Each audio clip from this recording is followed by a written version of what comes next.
ఈ టెంపుల్ని యాదాద్రి తిరుమల అని పిలుస్తారు. మార్చ్ 6, 2024లో ఈ టెంపుల్ని ఓపెన్ చేశారు. టెంపుల్ ఓపెన్ అయినప్పటి నుండి కొన్ని లక్షల మంది భక్తులు స్వామివారిని దర్శించుకున్నారు. మనం కూడా ఇవాళ ఈ టెంపుల్కి సంబంధించిన విషయాలను తెలుసుకోవడంతో పాటు అన్ని విజువల్స్ని చూద్దాం. హైదరాబాద్ టు వరంగల్ రూట్లో భువనగిరి కంటే ముందే ఈ స్వర్ణగిరి టెంపుల్ ఉంటుంది. యాదగిరిగుట్ట టెంపుల్ కంటే 20 కిలోమీటర్స్ ముందే ఈ టెంపుల్ వస్తుంది. మెయిన్ రోడ్ నుండి 1.5 కిలోమీటర్ లోపలికి వెళ్లాల్సి ఉంటుంది.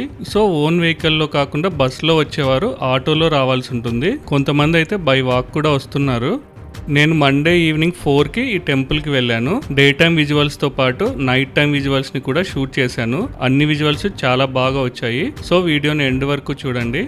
ఇదే టెంపుల్ లోపలికి ఎంట్రన్స్ మధ్యలో వైష్ణవ భక్తులకు గురువైన రామానుజాచారి విగ్రహం ఉంటుంది. ఈ టెంపుల్ లోపల కార్ పార్కింగ్ కి 50 రూపీస్ ఛార్జ్ చేశారు. బైక్ పార్కింగ్ కి మేబీ